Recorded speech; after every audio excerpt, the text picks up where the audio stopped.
예수님은 십자가에서 그 모든 고통을 당하셨습니다.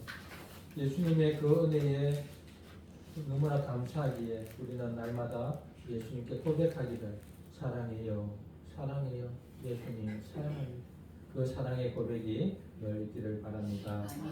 우리 67쪽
돌이켜볼 때에 또 한 해를 돌이켜볼 때에 하나님이 베풀어 주신 그 은혜 너무나 크고 예수 그리스도의 그 십자가 사랑이 그렇게 크지만 거기에 비하여 우리의 삶, 우리의 모습, 우리가 하나님께 대하는 모습은 너무나 초라했습니다.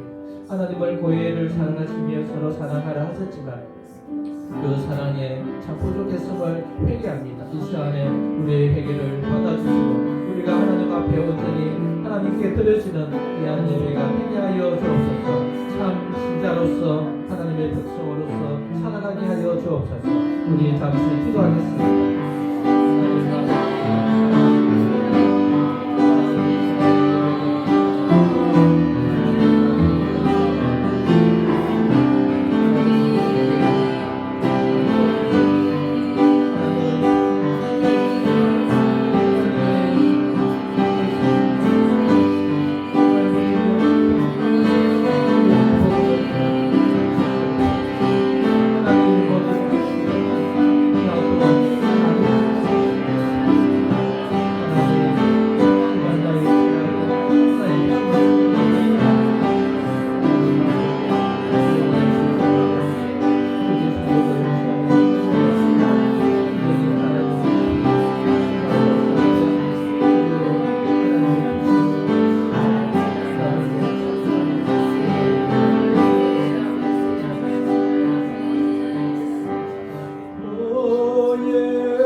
우리 61장 예수 안에 있는 나에게 결코 정죄함이 없으네.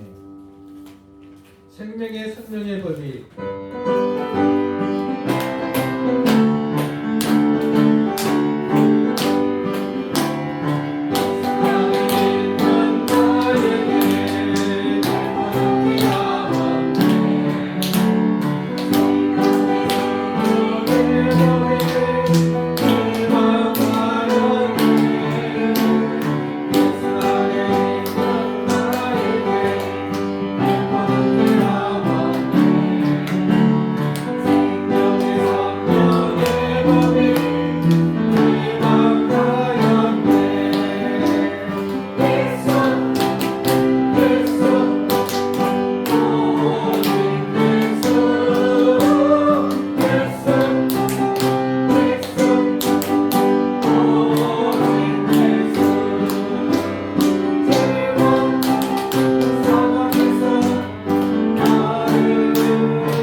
행하실 것을 믿으며 나의 아멘. 기도하는 것보다 우리 찬양 드리겠습니다. 아멘. 나의 기도하는 것보다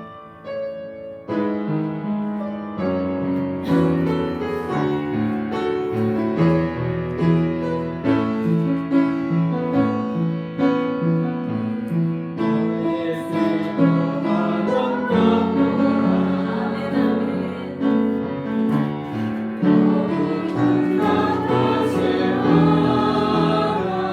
하나님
주의 앞에 이르게 하시고 주의 말씀대로 나를 깨닫게 하소서. 아멘. 나의 간구가 주의 앞에 이르게 하시고 주의 말씀대로 나를 건지소서.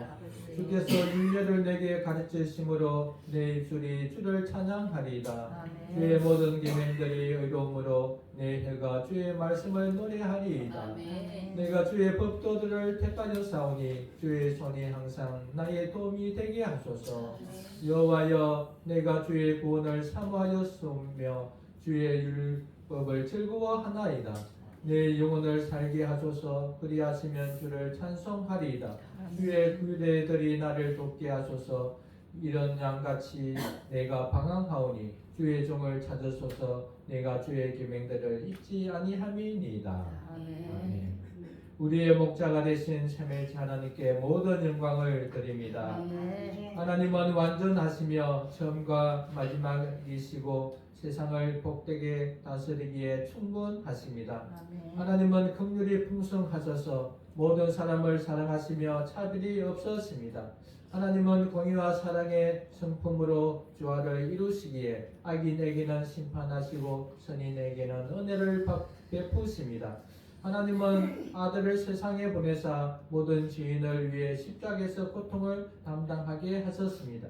하나님께서는 아들을 주도적으로 고난을 당하게 하시되 예수님은 죄인들의 손에 고난을 당하셨습니다. 고난을 당하시되 대항하지 않으시고 도살장으로 끌려가는 어린 양처럼 아무 말도 하지 않으시고 묵묵히 담당하셨습니다. 이 모든 것에 감사와 찬양을 드립니다. 이 시간 성령님과 우리 주 예수 그리스도를 의지하여 예배를 드립니다. 저희들의 예배를 받아 주옵소서. 아멘. 저희들에게 은혜를 베푸사 교만과 욕심을 다스리게 하소서. 아멘. 불의한 자에게 고난을 당하되 대항하지 않고 예수님의 본을 받아 잠잠히 순종하게 하소서. 아멘. 예수 그리스도 이름으로 기원하옵나이다. 아멘. 찬양드립니다. 찬송가 20장.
주보를 참조하겠습니다. 사도신경 우리의 믿는 바를 고백하겠습니다. 나는 하나님 하나님 아버지 하나님 천지의 창조주를 믿습니다. 나는 그의 유일하신 아들 우리 주 예수 그리스도를 믿습니다.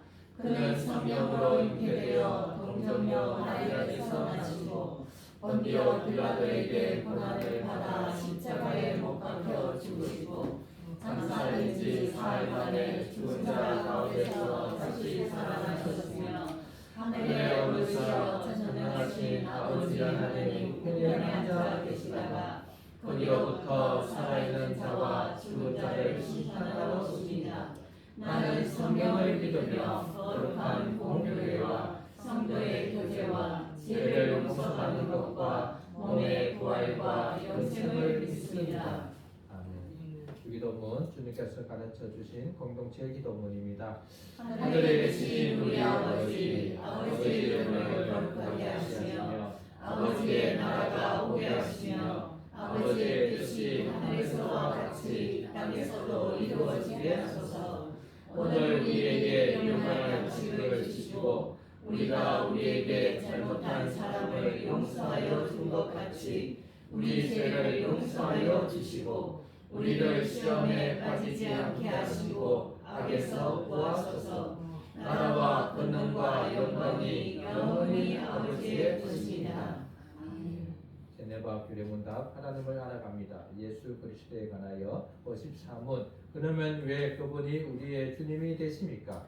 그분은 우리를 다스리시고 하늘과 땅 위에서 하나님의 왕권과 주권을 행사하시며 천사들과 성도들의 머리가 되시도록 하나님 아버지로부터 세우심을 받으셨기 때문입니다. 왜 당신은 그분의 줄성에서 즉시 죽음으로 넘어갑니까? 여기서는 단지 우리의 구원에 속한 본질적인 것에 대해서만 언급하고 있기 때문입니다. 왜 당신은 한마디로 그분이 죽으셨다고 말하지 않고 본디오 빌라도에게 관하여 말하며 또한 그에게서 고난을 받았다고 말합니까? 그것은 단순히 이 이야기의 확실성을 우리에게 증명하기 위한 뿐만 아니라 또한 한 분의 죽음이 정죄와 연결되어 있다는 사실을 명백하게 표현하기 위한 것입니다. 찬송가 406장 드립니다.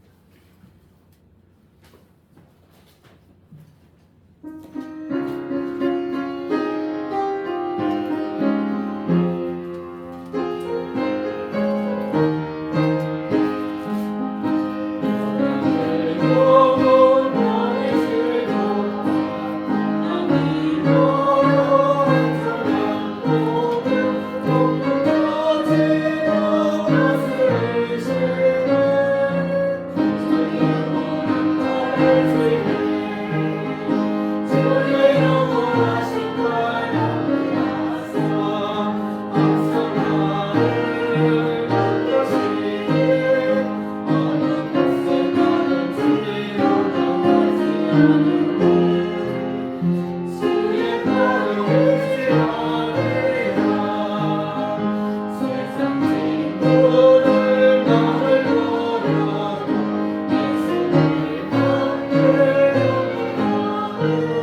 간증을 생각하며 감사와賛美의 기도를 드립니다.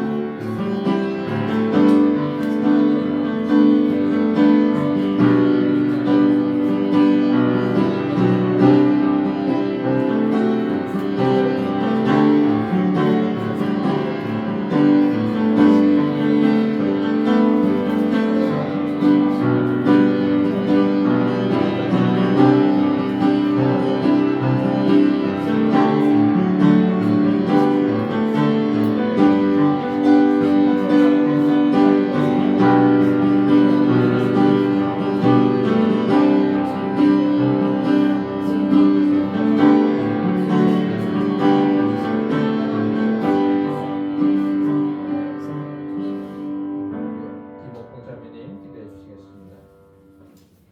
만물을 창조하시고 다스리시는 자비로우신 하나님 아버지, 가을 향기 풍기는 10월 넷째 주일 거룩하신 예배 시간을 허락하사 진심으로 감사드립니다. 아멘. 지난 한 주도 주님이 사랑의 그늘 밑에서 평안을 주시고 은혜 가운데 기쁨으로 살게 해 주심에 진심으로 감사드립니다. 오늘도 주님이 임재하심과 동행하심을 믿사오며 감사함으로 찬양과 경배로 영광을 돌려드립니다. 사랑의 하나님, 오늘 이 시간 믿음으로 주님 앞에 나아가는 자녀들에게 새로운 영혼을 주시옵고 성령 충만, 기도 충만, 말씀 충만으로 예배하게 하옵소서. 아버지는 언제나 우리들이 복되게 살기를 원하심을 믿습니다.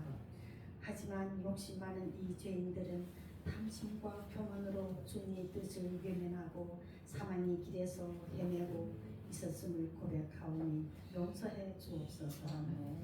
그리고 이 죄의 근원이고 뿌리가 되는 탐심과 교만을 성령으로 떠나가게 하시고 말씀으로 채워 주옵소서. 그리고 오직 하나님의 선한 성품으로 선을 향하게 하시고 우리에게 주어진 모든 것에 감사하며 시기와 질투, 불평과 불만들을 버리고 사랑으로 이웃을 섬기고 나누게 하옵소서. 사랑의 주님, 우리 목사님과 전도사님을 위해 기도합니다. 그들이 맡은 사명을 잘 감당할 수 있게 영입의 강건함을 주시고 지혜의 능력과 말씀의 능력으로 복음을 잘 전할 수 있게 은혜 내려 주옵소서. 특히 오늘 설교를 맡은 전도사님에게 더욱 큰 분별력을 주셔서 그의 입술을 통해 선포되는 진리의 말씀들이 성도들을 잘 깨닫게 하시고 하나님의 위대하심과 두려움을 알고 믿음으로 주님을 외치고 주님을 경외하는 예배의 시간이 되게 하옵소서. 그리고 목사님 가정에도 주님이 평강으로 부족함이 없이 채워 주옵소서. 그리고 주님, 교회를 위해 기도합니다. 우리 교회는 하나님이 살아계시는 교회, 그리스도의 몸으로 세워진 교회임을 믿습니다. 주님, 우리 교회를 반문된 공동체의 비전으로 하늘의 영광을 드러내게 하시고 새 소망과 새 희망, 말씀으로 영생을 얻는 하나님 교회가 되게 하시고 전 세대가 예배할 수 있는 영광의 보금자리가 되게 하옵소서. 또한 주님이 성품이 담긴 아름다운 십계명을 우리 삶이 바탕으로 아름답게 살게 하시며 우리 속에 있는 모든 악한 생각들을 말씀으로 떠나가게 하시고 오직 그리스도의 보혈로 거듭나게 하옵소서. 또한 교회를 사랑하는 아름다운 손길들에게도 부족함이 없이 채워주시고 주님이 평안 가운데 감사함으로 살게 하옵소서. 그리고 우리 성도들 가정에도 불신자들이 없이 예수님이 십자가의 보혈로 깨끗이 덮어주시고 성령의 충만한 가정으로 부족함이 없이 평안 가운데 살게 하옵소서. 감사하며 우리 주 예수 그리스도의 이름으로 간절히 기도드립니다. 네. 하나님 말씀은 사무엘상 4장 1절에서 22절입니다. 구약 412면입니다. 사무엘상 4장 1절에서 22절입니다.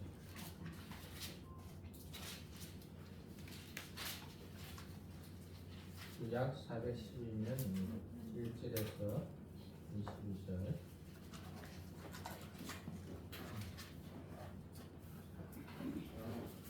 우리 천천히 한 글씩 우리 또박또박 한번 읽어보겠습니다. 시작. 이스라엘은 나가서 블레셋 사람들과 싸우려고 에베네셀 곁에 진치고 블레셋 사람들은 아벡에 진쳤더니 블레셋 사람들이 이스라엘에 대하여 저절을 벌이니라. 그들이 싸우다가 이스라엘이 블레셋 사람들 앞에서 패하여 그들에게 전쟁에서 죽임을 당한 부사가 3명하였니라. 백성이 진영으로 돌아오매 이스라엘 장로들이 이르되 여호와께서 어찌하여 우리에게 오늘 블레셋 사람들 앞에 패하게 하셨느고 여호와의 언약궤를 실로에서 우리에게로 가져다가 우리 중에 있게 하여 그것으로 우리를 우리 원수들의 손에서 구원하게 하자 하니 이에 백성이 실로에 사람을 보내어 그룹 사이에 계신 만군의 여호와의 언약궤를 거기서 가져왔고 엘리의 두 아들 호니와 느사스는 하나님의 언약궤와 함께 거기에 있었다. 여호와의 언약궤가 진영에 들어올 때에 온 이스라엘이 큰 소리로 외치매 땅이 울리자 블레셋 사람이 그 외치는 소리를 듣고 이르되 우리 진영에서 큰 소리로 외침은 어찌 되느냐 하다가 여호와의 궤가 진영에 들어온 줄을 깨달은지라. 블레셋 사람이 두려워하여 이르되 신이 진영에 이르렀도다 하고 또 이르되 우리에게 바로가 전날에는 이런 일이 없었도다. 우리에게 바로가 누가 우리를 이 능한 신들의 손에서 건지리요. 그들은 광야에서 여러 가지 재앙으로 애국인을 친 신들이니라. 너희 블레셋 사람들아 강하게 되며 제사장과 되라. 너희가 히브리 사람의 종이 되기를 그들이 너희의 종이 되었던 것 같이 되지 말고 대장부 같이 되어 싸우라 하고 블레셋 사람들이 쳤더니 이스라엘이 패하여 각기 장막으로 도망하였고 사륙이 심히 커서 이스라엘 보병에 엎드려진 자가 3만명이었으며 하나님의 궤는 빼앗겼고 엘리의 두 아들 호니와 느사스는 죽임을 당하였더라.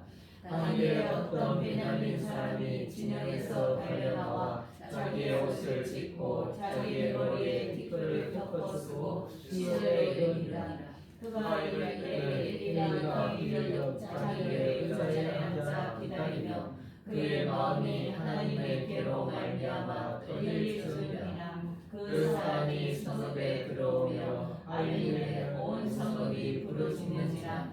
엘리가 그 부르짖는 소리를 듣고 이르되 이 떠드는 소리는 어찌 됨이냐. 그 사람이 빨리 가서 엘리에게 말하니 그때에 엘리의 나이가 98세라. 그의 눈이 어두워서 보지 못하더라. 그 사람이 엘리에게 말하되 나는 진중에서 나온 자라. 내가 오늘 진중에서 도망하여 왔나이다. 엘리가 이르되 내 아들아 일이 이렇게 되었느냐. 소식을 전하는 자가 대답하여 이르되 이스라엘이 블레셋 사람들 앞에서 도망하였고 백성 중에서 큰 살육이 있었고 당신의 두 아들 호니와 느사스도 죽임을 당하였고 하나님의 궤는 빼앗겼나이다. 하나님의 궤를 말할 때에 엘리가 자기 의자에서 뒤로 넘어져 문 옆에서 목이 부러져 죽었으니 나이가 많고 비대한 까닭이라. 그가 이스라엘의 사사가 된 지 40년이었더라. 그의 며느리 미나스의 아내가 임신하여 세상 때가 가까워졌더니 하나님의 궤를 빼앗긴 것과 그의 시아버지와 남편이 죽은 소식을 듣고 갑자기 아파서 몸을 구부려 해산하고 주로 갈 때에 곁에 서 있던 여인들이 그에게 이르되 두려워하지 말라. 내가 아들을 낳았다 하되 그가 대답하지도 아니하며 간영하지도 아니하고 영광이 이스라엘에서 떠났다 하고 아이 이름을 이가봇이라 하였으니 하나님에게가 빼앗겼고 그의 시아버지와 남편이 죽었기 때문이며 또 이런 일을 하나님의 궤를 빼앗겼으며 영광이 이스라엘에서 떠났다 하였더라. 아멘. 오늘 시간에는 우리 심층의 전도사님 하나님의 영광스러운 자녀 성도라는 제목으로 말씀을 전해주시겠습니다.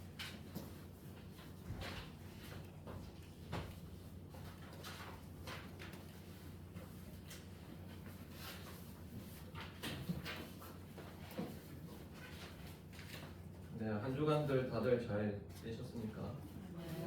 날씨가 좀 추워지고 따뜻해지고 그래가지고 한 주간이 좀 되게 날씨가 또 대비하기 어려웠던 것 같고 저는 또 요새 이제 결혼 준비한다고 이렇게 할 일이 참 많고 그 가운데서 막 마음이 번잡해질 때도 있고 그런데 그 말씀을 또 준비하니까 그 마음들이 잘 붙잡혀지는 것 같았습니다. 그래서 오늘 또 그 말씀의 능력이 온전히 드러나서 우리 삶에 직접 영향 미치는 시간 되기를 소망합니다. 아멘. 네, 지난 3월 3장 기억나시나요? 엘리 제사장 그리고 사사시대의 어두운 시대에 있었는데 하나님께서 말씀을 계속 하지 않다가 아무도 듣지 못했죠. 그런데 하나님께서 끊임없이 말씀하심으로 사무엘에게 3번 얘기하고 드디어 이제 사무엘이 듣게 되고 하나님의 말씀으로 이스라엘을 통치하기 시작한 때가 3장이었습니다. 그래서 되게 희망차게 끝났죠. 드디어 우리를 직접 다스릴 수 있는 하나님의 온전한 제사장, 리더가 우리를 다스린다. 그런데 이제 4장 방금 읽어보신 것과 같이 약간 좀 안 좋은 것으로 끝납니다. 이것은 어떤 흐름이 있는지 한번 살펴보면 좋을 것 같은데 그 말씀을 온 이스라엘에 사무엘이 다스리던 그때에 이스라엘이 이제 참된 말씀의 통치로 이제 보호받고 그 가운데서 하나님의 말씀을 듣게 되었습니다. 그런데 오늘 1절, 2절을 살펴보면 이스라엘 가운데 이제 전쟁이 시작되죠. 그래서 살펴봤을 때 하나님의 온전한 통치 가운데서도 고난이 없는 것은 아니다. 어떤 전쟁이 시작되면서 4장을 시작합니다. 1절에 보면 이스라엘은 나가서 블레셋 사람들과 싸우려고 에베네셀 곁에 진을 쳤다. 그리고 이에 대해서 블레셋 사람들이 아벡에 진을 쳤다. 시작하기 앞서서 오늘 설교 구조를 좀 설명드리면 스토리를 한 처음부터 쭉 한번 설명드릴 겁니다. 이때는 충분히 상상하시면서 어떻게 되는지 그려보시고 그 다음에 이제 의미를 제가 설명드리고 그 다음에 이제 적용을 하는 파트로 넘어가겠습니다. 네, 그래서 지금 전쟁 가운데 이르렀죠. 하나님의 백성입니다. 그래서 이스라엘 백성은 당연히 우리가 이기겠다. 우리는 말씀의 회복도 있었고 온전한 사사도 있고 그러니까 이제 우리는 이길 수밖에 없다. 이렇게 생각을 했을 텐데 2절에 가면 4,000명 가량이 죽임을 당하게 됩니다.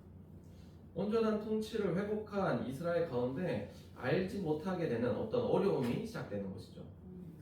그래서 이것은 분명 이스라엘 백성, 하나님의 백성 가운데 어떤 문제가 있다는 시그널일 테고 하나님께서 이러한 것을 이끄셨다는 것을 알 수 있습니다. 그래서 백성들은 진영에 돌아와서 3절에서 이렇게 얘기합니다. 여호와께서 어찌하여 우리에게 오늘 블레셋 사람들 앞에서 패하게 하셨는고 하나님의 통치를 받는 백성으로서 어떻게 우리에게 이런 고난이 있을 수 있을까? 어떻게 우리에게 힘듦이 있을 수 있을까? 이러한 것을 자기들끼리 고민을 하면서 그 해답을 3절, 4절에서 내리게 됩니다. 3절에서는 이스라엘 장로들이 모여서 얘기를 해요. 우리를 어떻게 해야 되지? 뭔가 이것을 타개할 해결책이 필요하다. 그것에 대한 결론이 이제 언약궤를 가져오는 것입니다. 언약궤를 실로에서 가져와서 원수들의 손에서 구원하게 하자. 이 전쟁터 가운데 하나님의 임재를 상징하는 언약궤가 있다면 우리는 질 수 없을 것이다. 여기서 표현하는 것도 그 전쟁에서 승리하시는 여호와 이름을 좀 더 강조하고 있습니다.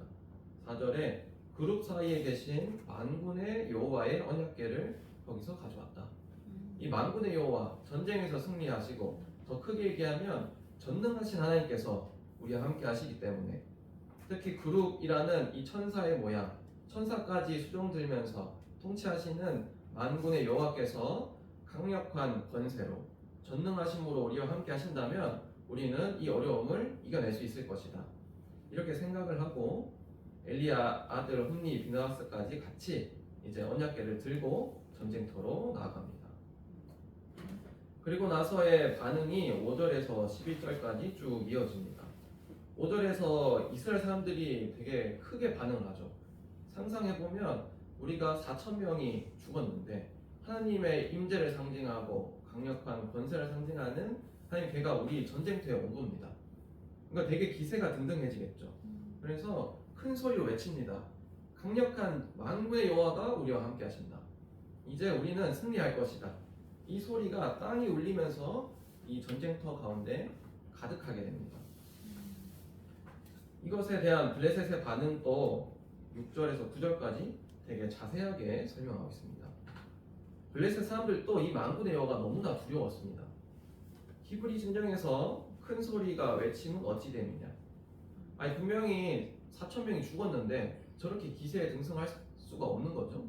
그런데 이게 막 소리를 치고 고함을 치고 이제 막 들끓으면서 이제 전쟁을 준비하고 있으니까 아 저게 무슨 문제가 생겼나 하고 봤는데 이제 깨닫게 됩니다. 만군의 여호와의 궤가 이스라엘 진영 가운데 왔구나. 그래서 이스라엘 블레셋 사람들은 이것을 무척 두려워합니다. 7절에 우리에게 화로다 전날에는 이런 일이 없었소다. 8절에 우리에게 화로다 누가 이 능한 신들의 손에서 우리를 건지리요. 무척 두려워하고 있는 것이죠. 왜 두려워하냐면 이것이 8절 9절에 나와 있는 것처럼 강력한 애국을 쳐부쉈던 그 신이 여호와 만군의 여호와였기 때문입니다. 만군의 여호와가 당시 세계를 지배했던 애국, 그 애국에 10가지 신을 상징하는 그 10가지 재앙을 일으켜서 완전히 괴멸시켰고 그 바로 태양신의 아들인 바로의 후계자 그 아들조차도 죽여버리는 그리고 애국조차 감당하지 못해서 내어보내게 됐던 그 만군의 여호와가 이스라엘의 진영 가운데 왔다. 그래서 블레셋 사람들은 무척 두려워하면서 자신들이 했던 행동 때문에 전의를 다시 일으킵니다. 4,000명을 이미 죽였고 자신들이 히브리를 완전 종삼아서 학대를 했었습니다. 그렇기 때문에 이제 지면 자기들은 이제 완전 망한 거죠. 그러니까 우리는 어떻게 해서든 대장부가 되어야 된다. 우리가 종 다시 되면 우리는 망하기 때문에 우리가 다시 의식을 고취시키고 어떻게든 이기도록 하자. 이것을 세번역에서는 이렇게 표현합니다. 대장부가 되어라. 그렇지 않으면 히브리 사람이 우리의 종이 되었던 것처럼 우리가 그들의 종이 될 것이다. 그렇기 때문에 블레셋 사람들은 무척 두려워할 수밖에 없었죠. 그런데 이것이 이 이스라엘 사람과 블레셋 사람 모두가 기대했던 반응과 결과와는 다르게 10절, 11절이 진행됩니다. 한번 같이 읽어보겠습니다. 시작. 블레셋 사람들이 쳤더니 이스라엘이 패하여 각기 장막으로 도망하였고 상륙이 심히 커서 이스라엘 고병에 엎드러진 자가 3만 명이었으며 하나님의 궤는 빼앗겼고 엘리의 두 아들 홈니와 비느하스는 죽임을 당하였더라. 반전이 일어난 것이죠. 4,000명만 죽은 것이 아니라 3만 명이 죽었습니다. 하나님의 궤조차 빼앗겼습니다. 하나님의 임재와 권세를 상징하는 이것이 빼앗겼고 제사장 역할을 하고 있던 홈니와 비느하스도 사망하는 결과를 맞이하게 됩니다. 그러니 엘리가 이것에 대해서 어떻게 반응을 하게 됩니까? 먼저 이 소식을 듣고 온 성읍이 부르짖습니다. 13절에 온 성읍이 부르짖는 것을 엘리가 들었느니라. 근데 엘리는 나이가 98세였고 눈이 어두웠고 육체가 육중했습니다. 그래서 어찌된 일인지 바로 알아차리지는 못했어요.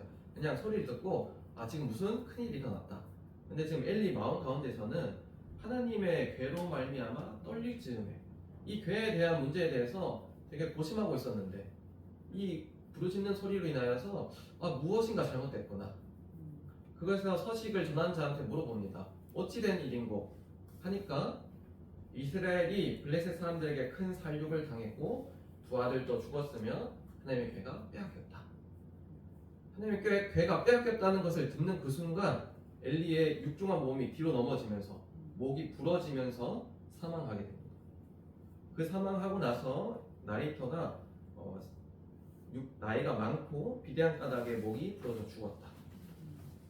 그리고 나서 끝나는 것이 아니라 이제 엘리의 며느리까지 이 심판을 당하게 됩니다. 임신한 상황인데 하나님의 괴가 빼앗겼다는 소식과 자기 아내와 장인이 모두 죽었다는 소식을 들으니까 충격을 받아서 이 애가 나오려고 하고 이 몸을 부풀리게 됩니다. 그래서 비나스는 출산을 갑자기 진행하게 되는데 그 가운데서 이제 죽음을 넘나드는 상황이 되는 거죠. 그런데 옆에 서 있던 아내 그 여인들이 그래도 걱정하지 마라. 너가 아들을 낳았으니 정말 큰 일을 하고 죽는 것이다. 이렇게 얘기를 하는데 이 아내의 태도는 되게 무기력합니다. 전혀 간념하지 않아요. 아이를 낳은 엄마의 모습으로 전혀 볼 수가 없습니다. 그런 다음에 자기 아들의 이름에 이가보, 영광이 이스라엘에서 떠났다, 이런 얘기를 하는 것이죠. 이것은 영광이 이스라엘에서 스스로 떠났다. 그래서 블레셋이 여호와의 괴를 빼앗아 갔지만 여호와의 영광이 스스로 떠난 것으로 좀 표현하고 있습니다. 그래서 지금 이스라엘 가운데 어떤 잘못이 있었고 이것으로 인하여 엘리도 심판받고 엘리의 며느리인 이 아내도 심판받는 장면으로 오늘 말씀은 이어집니다. 이제 이것을 한번 정리를 해보고 한번 의미를 살펴보겠습니다. 일단 흐름 자체는 이스라엘이 말씀의 통치 가운데 있었다가 전쟁이 일어났고 전쟁이 패배했습니다. 4,000명이 죽었고 그래서 여호와의 괴를 가져왔죠. 그런데 블레셋 사람들이 두려워했지만 결국 3만 명이 죽고 이스라엘이 패배했습니다. 그것을 듣고 엘리가 죽고 엘리의 며느리도 죽었다. 근데 도대체 이스라엘이 어떤 잘못을 했기 때문에 이런 뭔가 심판 같은 괴멸하고 엘리 집안 자체가 다 죽죠. 홈리와 비나스도 죽고 엘리도 죽고 엘리의 며느리도 죽고 어떤 잘못을 했기 때문에 이런 심판이 벌어질까? 첫 번째는 이것입니다. 이스라엘 백성이 여호와의 괴를 전쟁터에 들고 간 것이 잘못입니다. 먼저 발단은 이거죠. 전쟁터에서 4,000명이 죽었다. 그럼 여러분들 같으면 전쟁터에서 4,000명이 죽었다면 그 다음 행동으로 어떤 행동을 하시겠습니까?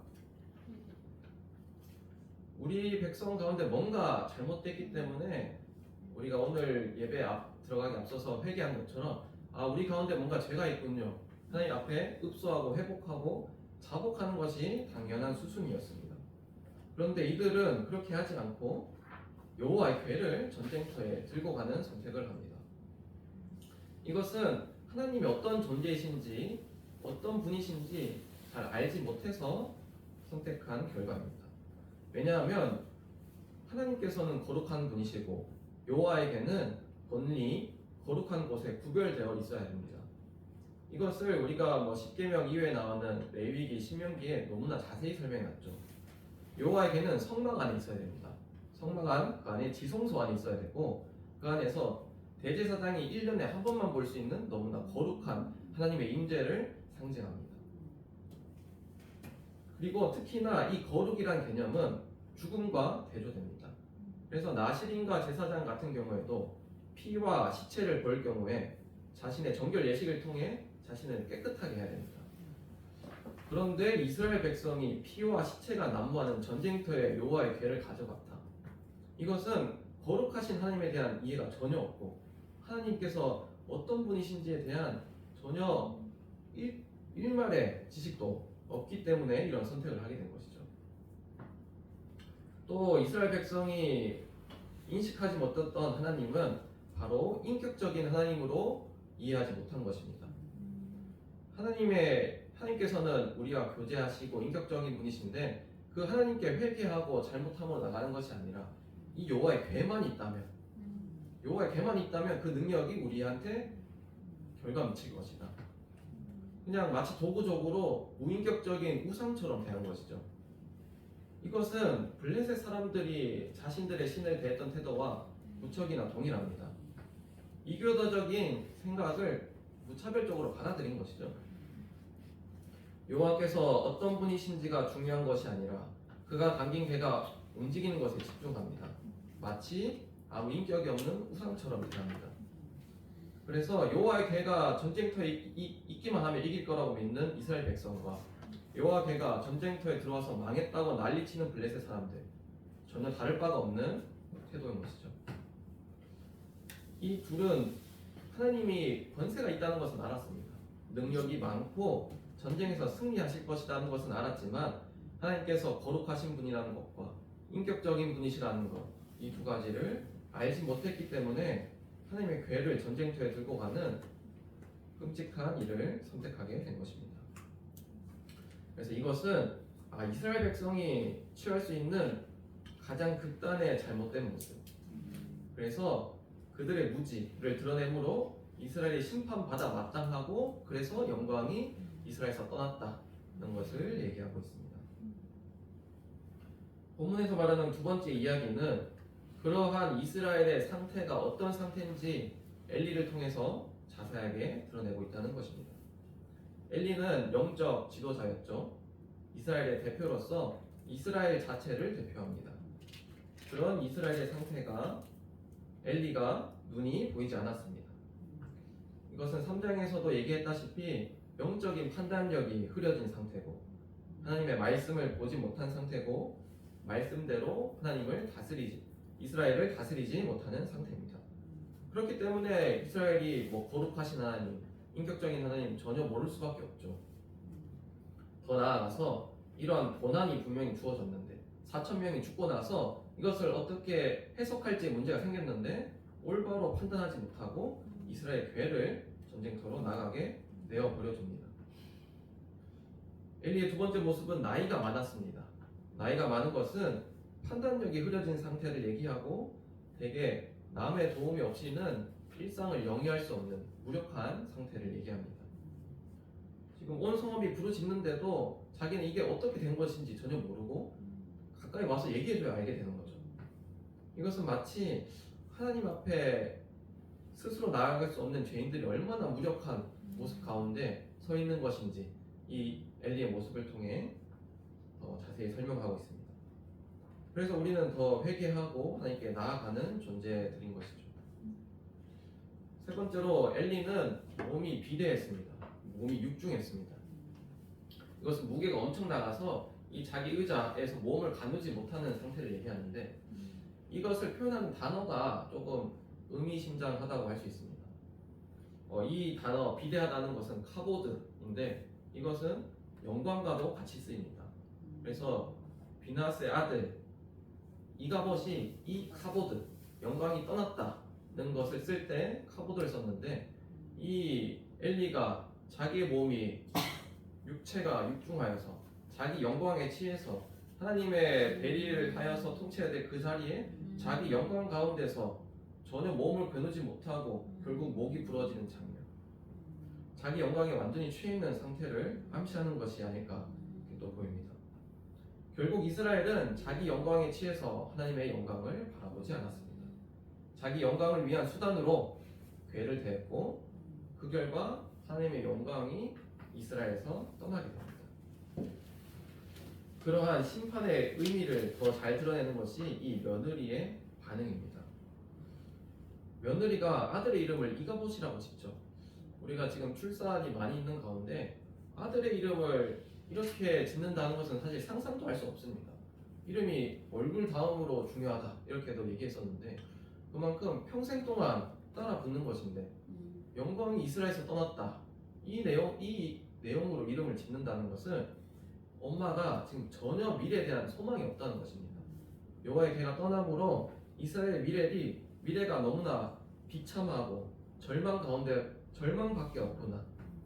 이스라엘 가운데 전혀 기대할 것이 없고 이 죄악 가운데 우리가 얼마나 비참한 상황에 처했구나 하는 것을 아들의 이름을 짓는 것을 통해 드러내고 있습니다. 이것을 통해 심판이 정말 끔찍하구나. 우리 가운데 죄의 다스림을 받는 가운데 정말 끔찍한 결과를 낳을 수밖에 없고, 우리는 그렇기 때문에 영광의 하나님께 이스라엘과는 달리 회개하고 나아가야 되겠구나, 이렇게 생각하게 됩니다. 이렇게 세 가지를 통해서 본문의 의미를 좀 살펴봤다면, 그러면 이것이 오늘 우리에게는 어떤 말씀을 하시고자 하는 것일까? 첫 번째로 얘기했던 것이 이스라엘이 하나님의 하나님됨을 알지 못한다고 했었죠. 거룩하신 하나님을 몰랐다고 했고, 또 인격적인 하나님을 모른다. 그래서 우리도 우리 자신을 살펴보면서 이스라엘 백성처럼 하나님의 되심을 놓쳐서는 안 됩니다. 하나님은 거룩하신 분이십니다. 그리고 이 거룩은 우리가 지난 10주 동안 십계명을 통해서 아주 철저히 잘 배워왔습니다.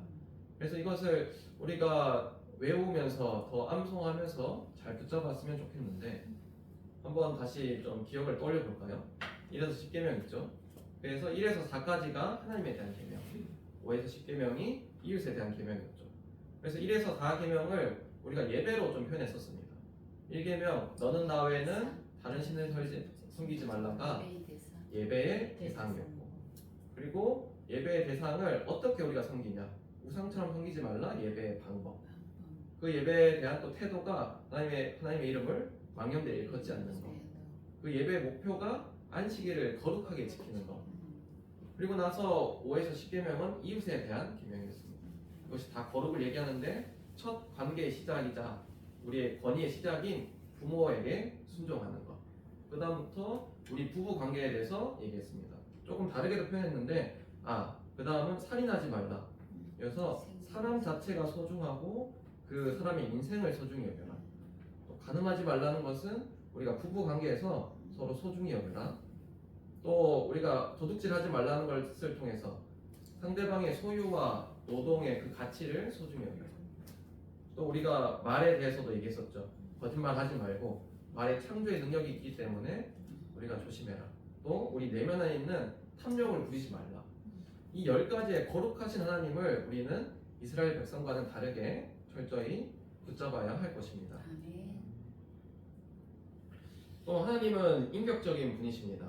이것을 오늘날 살펴보면 저는 약간 자판기 신앙이 좀 생각났습니다. 자판기를 딱 누르면 그것이 원하는 것이 잘 나옵니다. 음료수 나오면 음료수 나오고, 물 나오고.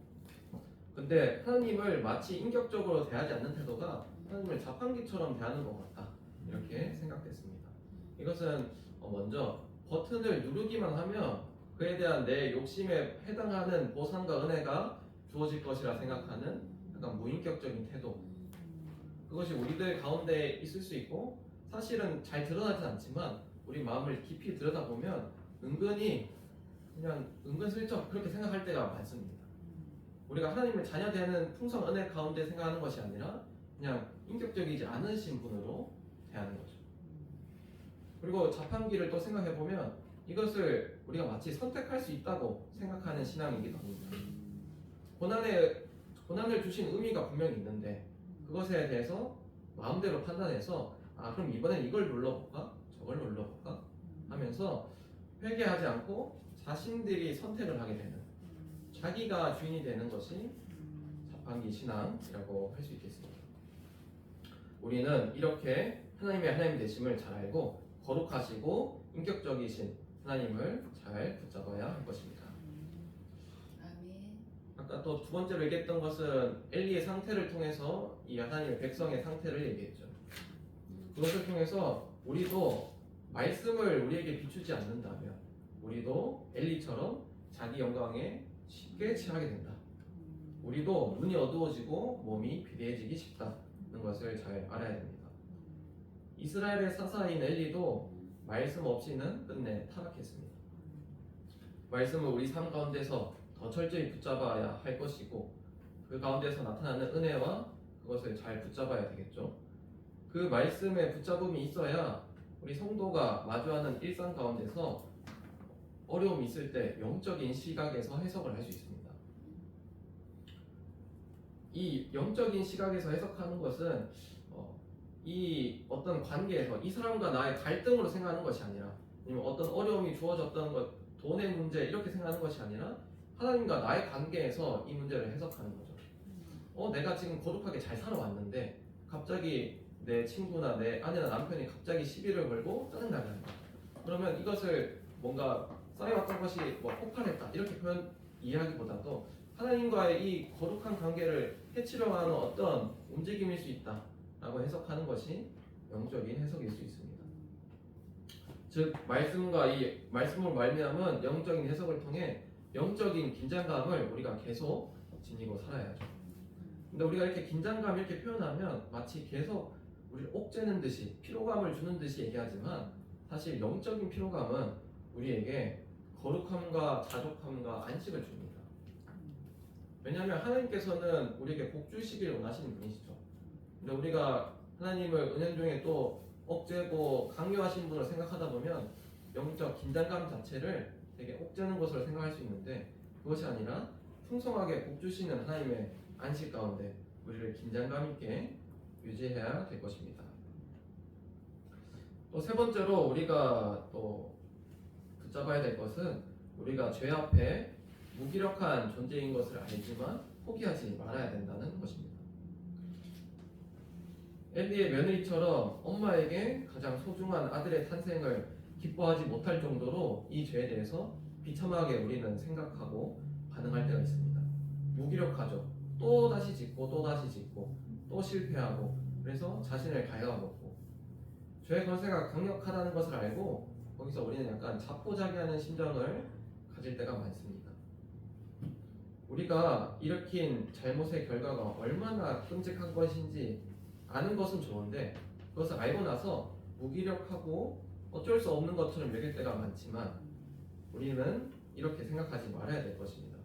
우리는 패배의식으로 사로잡히지 말고 우리가 다시 질 것이라고 생각하지 말고 이스라엘과 달리 우리에게 참된 소망이 되시는 예수님을 붙잡고 나아가야 할 것입니다. 예수님께서는 어떤 분이십니까? 왜 우리에게 소망이 되십니까?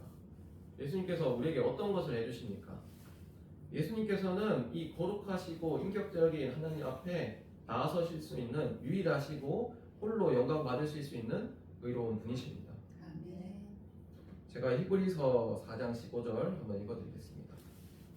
우리에게 있는 대제사장은 우리의 연약함을 동정하지 못하실 리가 아니요 모든 일에 우리와 똑같이 시험을 받으시니로되 죄는 없으시니. 우리가 똑같이 다 시험을 받으셨습니다. 아니 심지어 아담보다도 더 힘든 시험을 사탄에게 3가지 시험을 받으셨죠.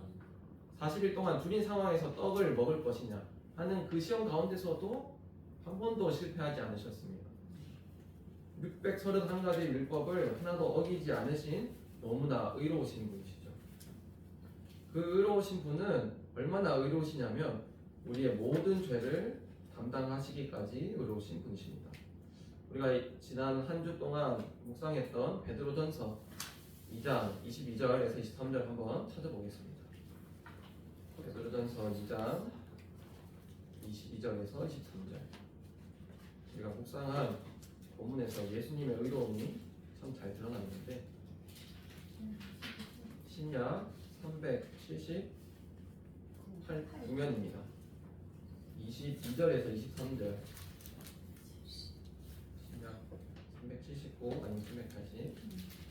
22절에서 23절 같이 한번 읽어보겠습니다. 시작. 봉하지 아니하시고 그 입에 거짓도 없으시며 욕을 당하시되 맞대어 욕하지 아니하시고 고난을 당하시되 위협하지 아니하시고 오직 공의로 심판하는 이에게 부탁하시며. 예수님께서는 우리의 참 선생이자 참 스승이 되시죠. 그 예수님께서 죄를 범하지 않으시고 우리의 모든 죄를 담당하시기까지 이렇게 완벽한 의를 이루신 분이십니다. 그 예수님으로 인하여 예수님께서 우리의 죄를 대속함으로 인하여 우리에게 이제 의로운 길이 열렸습니다. 이제 방법이 생긴 것이죠. 우리가 자포자기한 이 엘리의 며느리와 같이 행동하지 않을 이유가 근거가 생겼습니다. 이것은 예수님이 우리 죄를 대속하여 주셨기 때문에 우리가 의에 대하여 살게 되었다.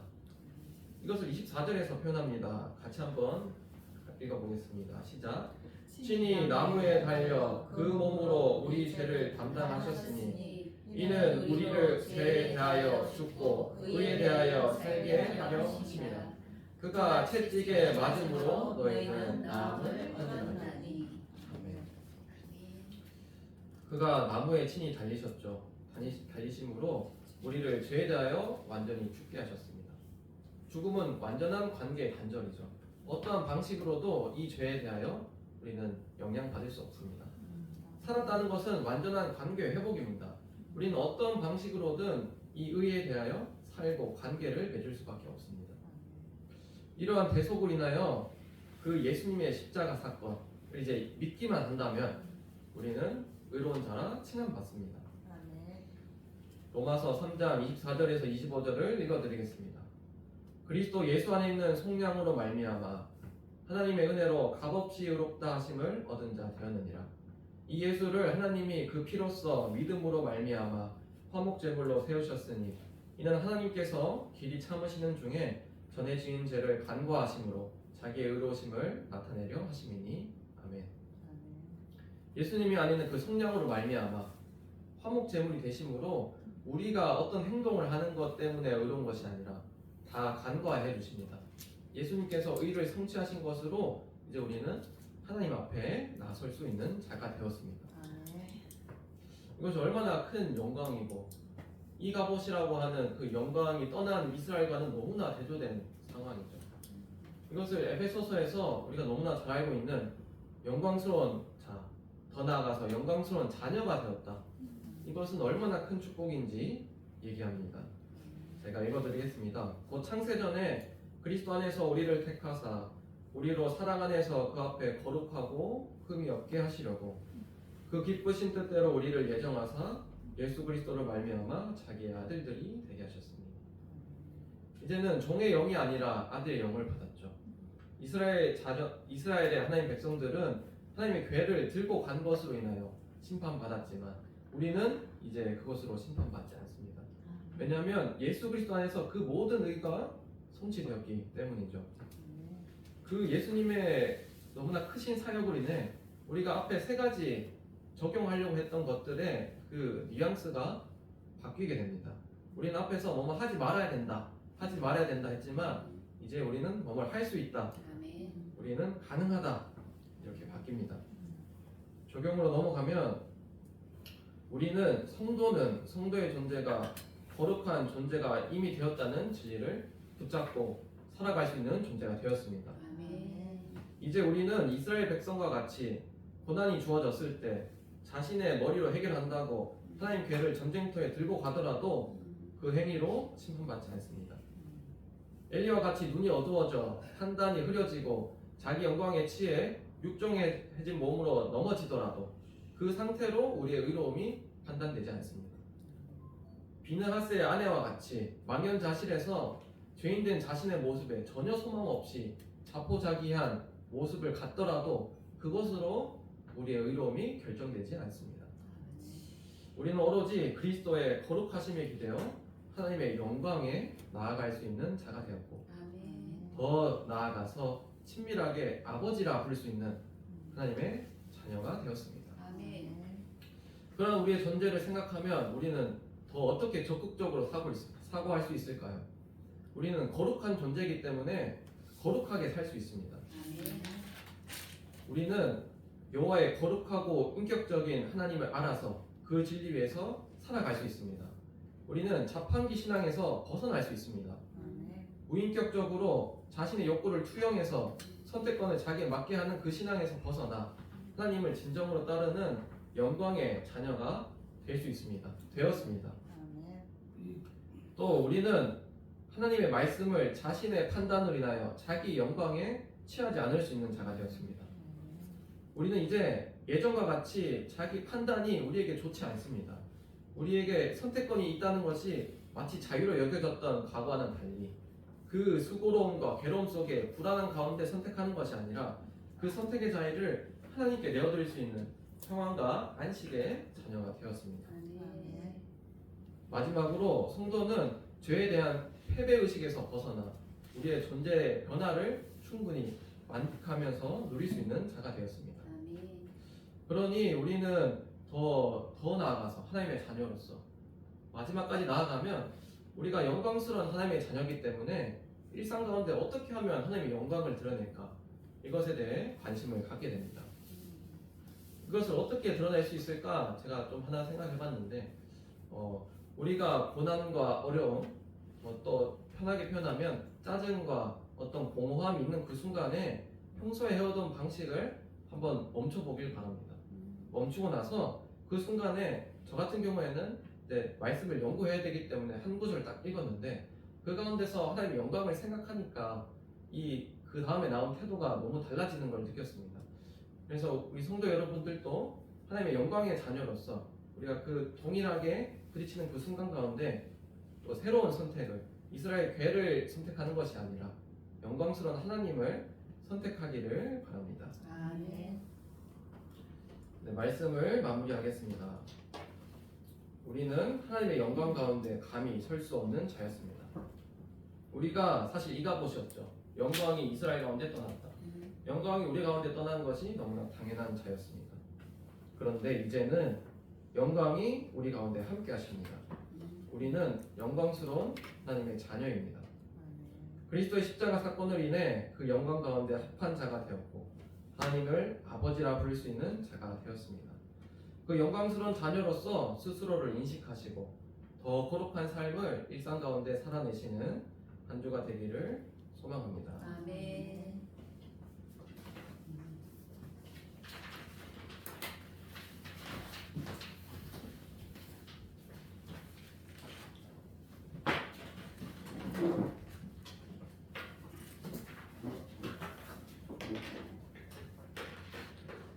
말씀을 생각하면서 우리 찬양하겠습니다.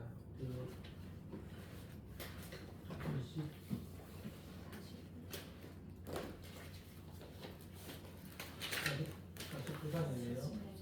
사람을 보면서 말씀을 생각하면서 우리의 세상을 바라보면 우리는 낙심하게 되고 소망을 잃게 되고 또 하나님의 영광을 보지 못하게 됩니다. 나의 존재를 보게 되죠. 그것이 아니라 우리는 하나님의 영광, 그래서 하나님으로부터 주어지는 우리의 영광, 하나님의 거룩하심으로 말미암아 갖게 된 우리의 의로, 이 모든 것은 하나님을 볼 때에 가능합니다. 그래서 오늘 찬양을 드리면서 똑같이 기도할 시간 갖겠습니다.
그들의 잘못을 회개하기보다 그들은 하나님을 오해하여 하나님을 우상으로 여겨서 하나님만 법계만 자기들의 집중에 가져오며 승리할 거라고 생각했습니다. 그러나 오히려 그들은 더 패배했습니다. 3만 명이라는 사람이 죽게 되었습니다. 하나님, 우리는 하나님을 어떤 분으로 알고 있습니다.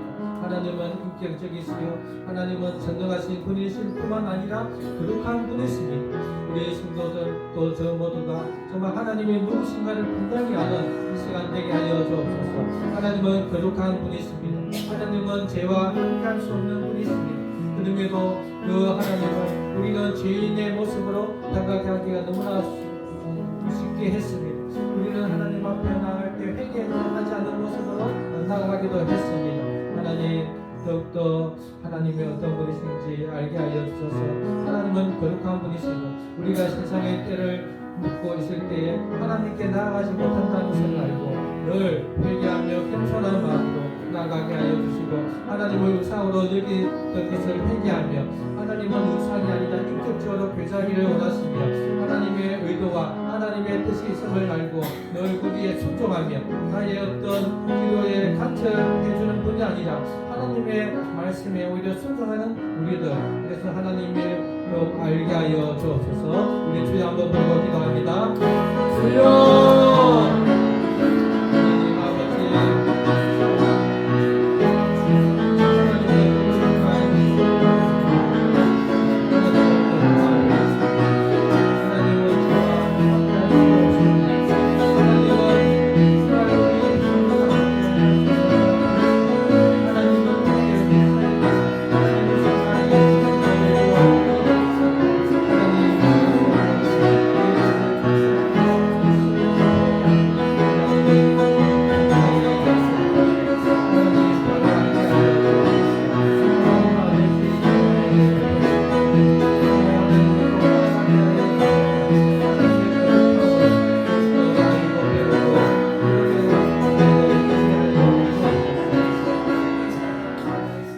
계속해서 기도하겠습니다.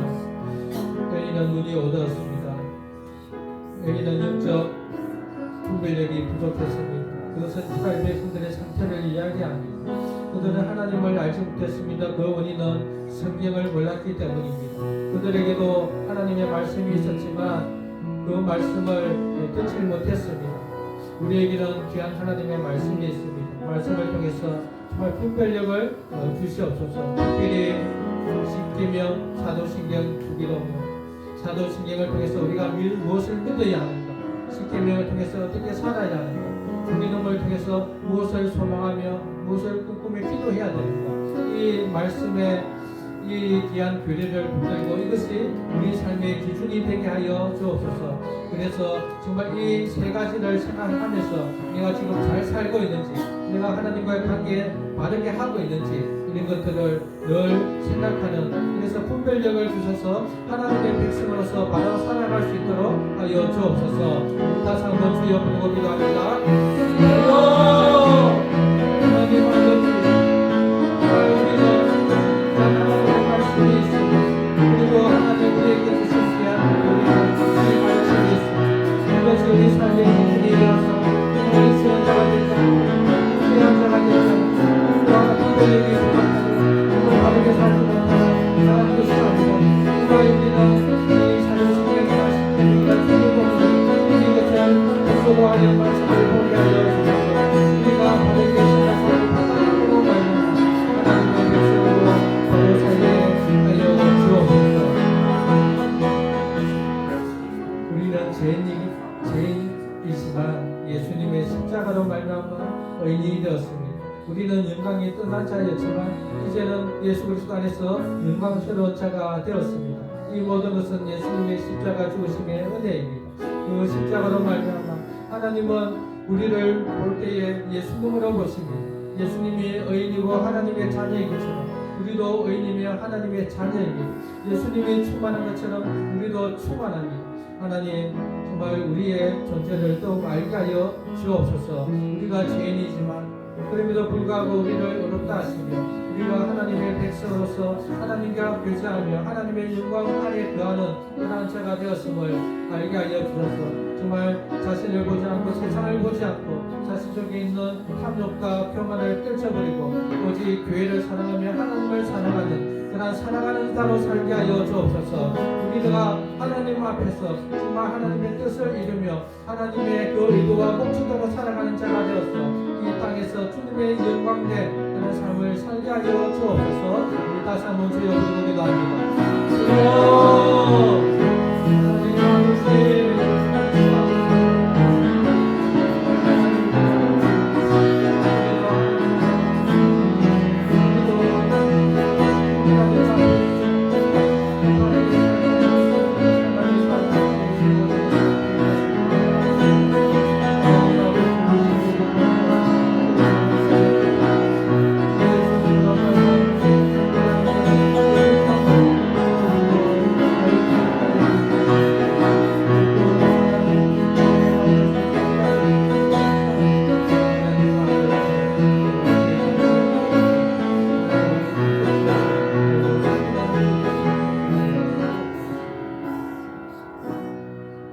하나님 아버지 감사합니다. 이스라엘 백성들은 택감을 받은 백성이었습니다. 법궤가 그들에게 있었습니다. 그들은 제사장이 있었습니다. 왕이 있었습니다. 그럼에도 불구하고 그들은 결국 하나님을 배반하며 우상을 섬기는 자들이 되었습니다. 이 무지를 이 죄에서 구원하시기 위하여 예수님을 보내주셔서 하나님을 알게 하셨습니다. 예수님을 통해서 하나님의 어떤 분이신가를 알고 그 하나님 앞에서 하나님의 백성으로 살아갈 수 있도록 해주신 그 하나님의 은혜 사랑 하나님 더욱더 알게 하시고 깨닫게 하여 주옵소서. 하나님의 말씀은 지금 66권으로 우리에게 주어졌습니다. 이 기록된 말씀을 통해서 하나님을 더욱 알게 하여 주옵소서. 하나님의 거룩하심을 알게 하여 주옵소서. 하나님의 인격이심을 알게 하여 주옵소서. 우리가 하나님을 이용하여 이 땅에서의 어떤 복을 누리기보다 하나님의 뜻을 이루는 것이 최고의 복임을 아는 영적인 분별력을 주시옵소서. 하나님, 우리는 죄인이었지만 예수님의 은혜로 말미암아 우리가 하나님 앞에 거하게 되고 하나님과 친교함으로 하나님의 영광이 우리에게 주어짐으로 하나님과 같이 정말 그 영광에 참여한 자가 되었음을 믿습니다. 우리의 눈으로, 우리의 세속적인 눈으로 또 세상의 잣대로 우리를 바라볼 때에 어떻게 볼 때 비참할 수도 있고 어떻게 보면 세상 사람과 못할 수도 있지만 그러나 세상의 눈이 아니라 하나님의 눈으로 성경의 눈으로 볼 때 우리는 정말 하나님과 같은 그러한 영광스러운 자임을 알게 됩니다. 하나님, 우리에게 분별력을 주셔서 우리에게 영적인 눈이 열리게 하여 주셔서 정말 세상 사람들의 그러한 판단이 아니라 성경의 판단을 받아 지금 살아가는 우리 모습들이 정말 잘 살고 있는지 다시 한번 생각하는 시간 되기를 원합니다. 그래서 성경의 잣대로 볼 때에 정말 잘 살고 있다면 우리는 정말 잘 사는 것입니다. 하나님, 어떤 상황 속에서도 낭망하지 않게 하여 주시고 세상을 부러워하지 않게 하시고 세상의 눈에 세상의 끝으로 우리가 동화되지 않게 하시고 탐욕과 욕심을 버리게 하시며 교만을 버림으로 말미암아 이 땅에 하나님의 임한 나라의 백성으로 살게 하여 주옵소서. 우리 주님 분명히 오실 줄로 믿습니다. 이 믿음으로 살아가는 저희들 되게 하시고 이 땅에 있을 때에 주님의 영광, 주님의 거룩함을 드러내는 우리 교회 되게 하여 주옵소서. 감사하며 예수님 이름으로 기도드립니다. 광고 드립니다. 예배 드리러 오신 분들 주님의 이름으로 환영합니다. 환영합니다. 네, 환영합니다. 반갑습니다. 우리 설교해 주신 심충희 전도사님께 감사드립니다. 우리 감사의 박수로 감사합니다. 네, 다음 주에 성찬식이 있습니다. 그리고 과연 아들이 다음 주나 그 다음 주 가게 되겠죠. 장소는 서로 명하면 좋겠습니다. 11월 셋째 주 추수감사절 때에 우리 가족이나 지인들 초청해서 같이 예배드리며 감사주일로 지키겠습니다. 그리고 그 전에 또 우리의 어떤 음식, 과일 뭐 어떤 꽃들로 이렇게 장식해서 또 이렇게 강단을 잘 꾸미면 좋겠습니다. 정회원 회의는 다음 주 중에 하게 되겠습니다. 오후 말씀 나눈 후에 정교인 대청소 정리정돈 하겠습니다.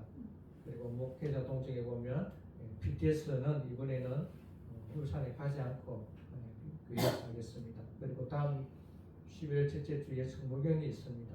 1년에 2번이 있는데 천안으로 가게 됩니다. 기대해 주시기 바랍니다. 네. 찬송가 568장 찬양대로 쓰고 공헌하겠습니다.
오후에 할 일을 제가 적어 놨습니다.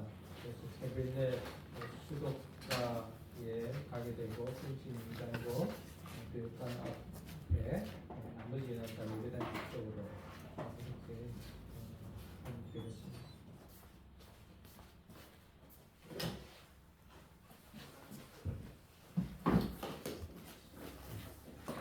주점금, 11점금, 성경금, 12점금 드렸습니다.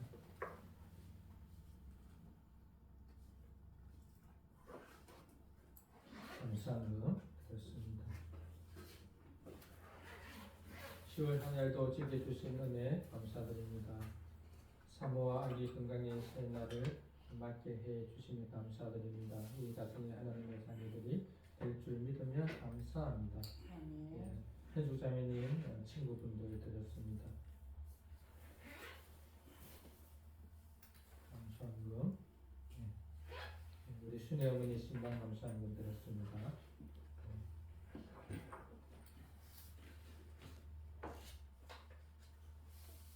이선희 권사님, 박규찬 권사님 성경금 드렸습니다. 기도하겠습니다. 하나님 아버지 감사합니다. 저희들을 사랑하심으로 이렇게 이 땅에 있을 때에 하나님의 영광을 알고 예배드리시며 내주시니 감사합니다. 정말 우리의 삶을 통해서 기뻐하는 하나님 될 수 있기를 바랍니다. 그러기 위해서는 우리는 예배가 무엇인지 알고 예배드리는 자의 그 은혜를 알고 또 이렇게 예배드릴 때에 하나님이 우리에게 은혜 베풀어 주시며 우리가 주님의 영광을 위해서 살게 될 줄로 믿습니다. 하나님, 우리 성도들이 귀한 헌금을 드렸습니다. 주성 헌금, 11조헌금, 감사헌금, 구제헌금, 또 선교 헌금을 또 우리 교회에 보내왔습니다. 이 모든 헌금들이 좀 하나님 앞에 들어지게 하여 주옵소서. 하나님은 마음을 보시고 마음을 받으시고 이 재정들은 또 교회의 선교의 구제의 귀하게 쓰여질 줄로 믿습니다. 하나님, 정말 나눔과 그 나눔으로 말미암아 은혜가 있게 하여 주옵소서. 하나님, 이 가정, 이 교회에 이렇게 헌물하고 이렇게 헌금하는 성도들 위해 은혜 베풀어 주옵소서. 이 땅에서 우리가 살아가기에 육신이 있기에 물질이 필요하고 관계가 필요하고 또 건강이 필요합니다. 주님께서 필요한 것마다 다 채워주시고 아멘. 또 하나님 우리의 마음이 더욱더 강건케 하여 주셔서 우리가 어떤 상황 속에서도 낭망하지 않게 하여 주시며 어떤 고난 속에서도 예수님을 따라가는 그런 믿음의 경륜이 있는 그런 저희들 되게 하여 주옵소서. 아멘. 하나님 11조 헌금드린 종교들 위해 함께하여 주옵소서. 이들의 삶을 붙들어 주시며 물질을 다하여 주시고 가정에 구원을 주시며 이들의 마음을 또 받아 주셔서 늘 교제하며 하나님의 그 은혜의 손길이 하나님의 그 은혜의 날개가 늘 그들을 품게 하여 주옵소서. 아멘. 구제연금을 들었습니다. 우리 교회가 정말 힘든 성도들이 있을 때에 돕게 하여 주시고 또 순간순간 어려움이 있을 때마다 돕게 하시며 우리 모두가 한 몸 한 가족임을 이 구제를 통해서 확인하게 하여 주시고 모든 성도가 서로의 나눔을 통해서 또 서로 채우며 또 은사도 또 봉사도 서로 구제하는 저희들 되게 하여 주옵소서. 하나님 감사한 금을 드렸습니다. 특별히 아기가 남으로 말미암아 감사드린 그 가정 위에 함께하여 주옵소서. 한 영혼이 이 땅에 오는 것이 얼마나 소중합니까? 생명의 주관자는 하나님이시고 하나님의 생명이 그에게 주어져서 또 한 아기가 태어났습니다. 그 인생을 하나님 주관하여 주셔서 정말 그 아이가 또 하나님을 알게 하여 주시고 그 아이를 통해서 그 가족들이 예수님을 믿게 하여 주옵소서. 이 세상의 최고의 행복은 하나님의 백성됨입니다. 그 가족들이 아이를 통해서 구원받게 하시고 아이가 더욱 무럭무럭 건강하게 잘 자라 주의 백성으로 귀하게 살게 하여 주옵소서. 하나님 또 여러 가지 감사 제목으로 주님께 드렸습니다. 하나님 그들의 삶에 늘 자족하게 하시고 늘 감사하며 이 땅에서 복된 삶을 살게 하여 주옵소서. 하나님 특별히 우리 교회가 이제 여러 가지 봉사를 앞두고 있습니다. 주님 필요한 재정들을 채워주시고 예배당이 아름답게 하시고 또 예배드리는 성도들의 마음도 아름답게 하시며 이곳에 많은 주의 백성들이 와서 같이 예배드리는 은혜의 시간 되게 하여 주옵소서. 감사하며 예수님 이름으로 기도드립니다.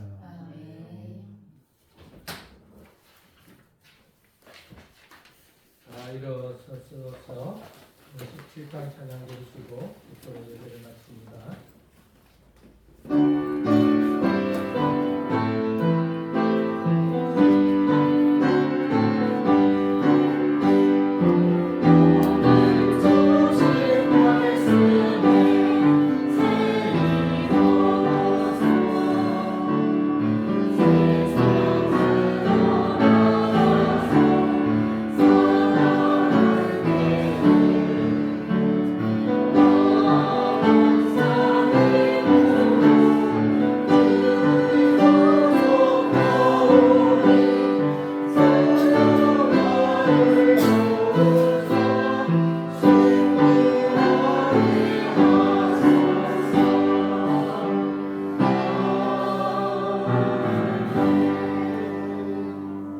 주 예수 그리스도의 크신 은혜와 하나님의 무한하신 사랑과 성령의 함께하심이 하나님이 어떤 분이신가를 더욱 알고 배우자 하며 하나님의 거룩한 백성으로 살기를 다짐하는 성도들 위해 영원히 계시기를 축원하옵나이다. 아멘.